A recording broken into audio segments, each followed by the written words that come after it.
PSC അംഗമാക്കാമെന്ന് വാഗ്ദാനം ചെയ്ത് 22 ലക്ഷം രൂപ കോഴ വാങ്ങി എന്ന പരാതിയിൽ CPMന്റെ ഏരിയ കമ്മിറ്റി അംഗം പ്രമോദ് കോട്ടൂളിക്കെതിരെ നടപടിയെടുത്ത് മുഖം രക്ഷിക്കാനൊരുങ്ങുകയാണ് പാർട്ടി. ഇത്ര വലിയൊരു കൈക്കൂലി ആരോപണം ഉയർന്നിട്ടും പോലീസിൽ പരാതിപ്പെടാനോ കേസെടുപ്പിക്കാനോ CPM നേതൃത്വം തയ്യാറായിട്ടില്ല എന്നത് ഈ ഇടപാടിലെ ദുരൂഹത വർദ്ധിപ്പിക്കുന്നു. പ്രമോദിനെ തിരഞ്ഞെടുക്കപ്പെട്ട സ്ഥാനങ്ങളിൽ നിന്ന് മാറ്റുമെന്നാണ് പാർട്ടി വൃത്തങ്ങൾ അറിയിച്ചിരിക്കുന്നത്. കോഴിക്കോട് ജില്ലാ സെക്രട്ടേറിയറ്റ് യോഗം ഇന്ന് ചേരാൻ തീരുമാനിച്ചിരുന്നു എങ്കിലും അവസാന നിമിഷം അത് മാറ്റുകയായിരുന്നു. നടപടി ഔദ്യോഗികമായി പാർട്ടി പിന്നീട് അറിയിക്കുമെന്നാണ് വിവരം.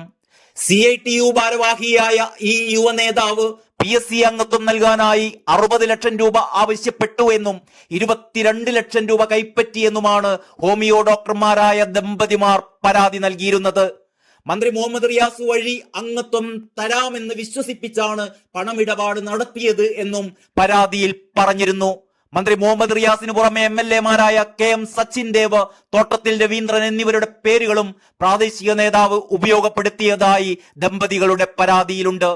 മന്ത്രി PA മുഹമ്മദ് റിയാസിന്റെ അയൽവാസി കൂടിയാണ് ആരോപണ വിധേയനായ പ്രമോദ് കോട്ടൂളി. ലോക്സഭാ തെരഞ്ഞെടുപ്പിന് മുൻപ് ഉയർന്ന പരാതി ഒത്തുതീർപ്പാക്കാനുള്ള ശ്രമത്തിനിടെയാണ് വിവരങ്ങൾ പുറത്തായത്.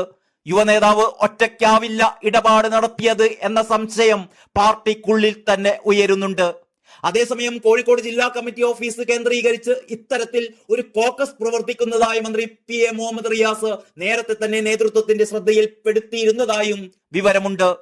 കോഴ വാങ്ങിയ CPM Kozhikode town area committee അംഗം പ്രമോദ് കോട്ടൂളിയെ CPM CITU ഭാരവാഹിത്വങ്ങളിൽ നിന്നും നീക്കുമെന്നും ആരോപണങ്ങൾ അന്വേഷിക്കാൻ 4 അംഗ കമ്മീഷനെ നിയമിച്ചുവെന്നുമാണ് പാർട്ടി വൃത്തങ്ങൾ അറിയിച്ചിരിക്കുന്നത്.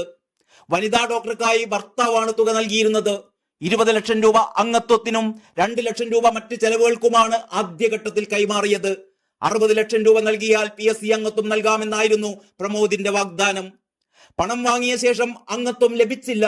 പിന്നാലെ ആയുഷ് മിഷനിൽ ഉയർന്ന തസ്തിക വാഗ്ദാനം ചെയ്തുവെങ്കിലും അതും നടന്നില്ല. ഇതോടെയാണ് ഇയാൾക്കെതിരെ പാർട്ടി നേതൃത്വത്തിന് ദമ്പതിമാർ പരാതി നൽകിയത്. സാമ്പത്തിക ഇടപാട് വ്യക്തമാക്കുന്ന ശബ്ദ സന്ദേശവും പരാതിക്കൊപ്പം പാർട്ടിക്ക് നൽകിയിരുന്നു.